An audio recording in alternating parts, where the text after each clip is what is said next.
আমি একদমই বুঝতে পারছি না বাবা বাড়ির উকিলকে না রেখে অন্য একজন উকিলকে কেন অ্যাপয়েন্ট করলো।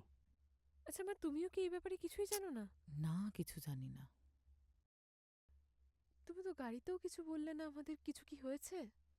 হুম, না। কিলিচ, তুমি এখানে কি করছো? একজন ফোন করে বলল যে তিনি আঙ্কেল ফেবজির লয়ার, তিনি এখানে আসতে বললেন। আমি জানি না, তোমাদের কিছু বলেছে? তোমায় কেন ফোন করবে? আমি কি করে বলবো? বেশ ইন্টারেস্টিং কিন্তু ব্যাপারটা।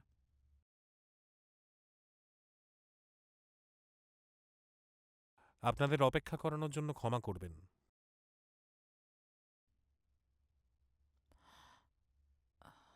মিস্টার কিলিচ যখন এসেই পড়েছেন, তাহলে শুরু করা যাক।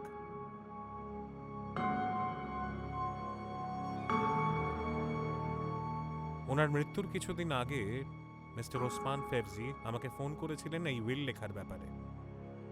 উইল? উইল আছে সেটাই তো আমরা জানতাম না। কিসের উইল? উনি নিজের হাতে একটা উইল লিখেছিলেন, যাতে কেউ জানতে না পারে। এটার একটা কপি উনি নিজে রেখেছেন, আর একটা কপি আমার কাছে আছে। এখন যখন সবাই এখানে আছেন, তাই আমি উইলটা খুলে সবাইকে পড়ে শোনাচ্ছি।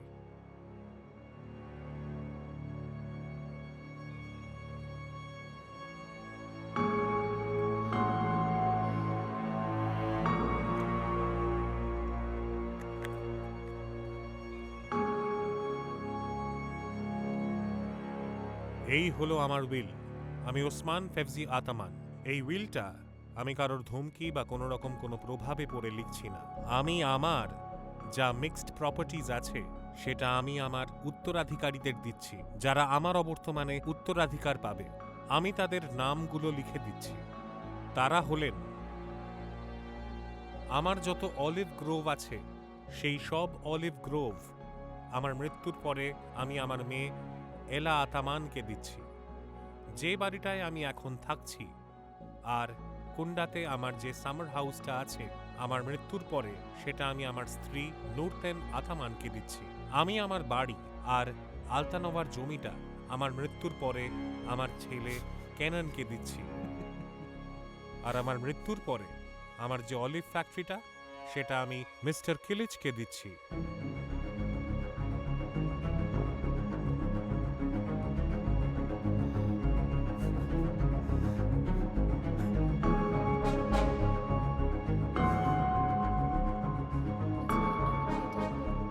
দেখতে পারি? আসলে আমিও একজন উকিল, তাই যদি একবার আমাকে কিলিচ,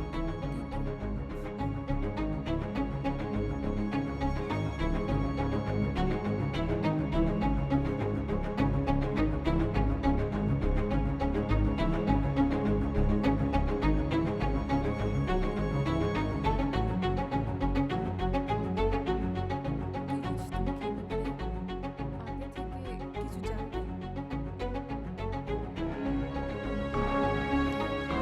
মিস্টার ওসমান ফেবজি তার ফ্যাক্টরিটা মিস্টার কিলিচকে দিয়ে গেছেন তার ধার শোধ করার জন্য। ধার? কিসের ধার?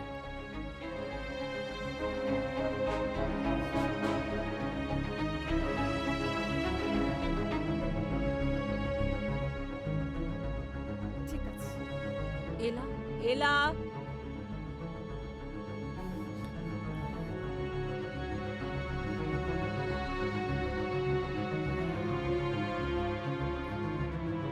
এলা, শোনো আমার কথাটা শোনো।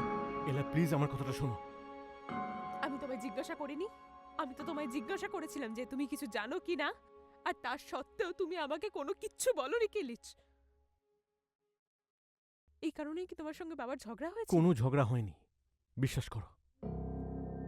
তাহলে আমার বাবা কি তোমার কাছে এই ধারের জন্যই আত্মহত্যা করেছিল? এলা এসব কি বলছো? কেন বুঝতে চাইছো না? কে জানে কেন? কারণ তুমি আমার মুখের ওপর মিথ্যে বলতে থাকো, আর আমি সেটা বুঝতে পারি কিলিচ। তোমাকে চিনি আমি। আমি বিশ্বাস করেছিলাম তোমায়। ভেবেছিলাম কিছু হলে কিলিচ আমায় নিশ্চয়ই বলবে।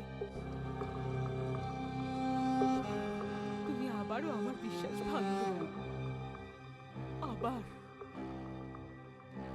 কিন্তু এটাই শেষবার। আর আমি তোমাকে আমার সামনে দেখতে চাই না।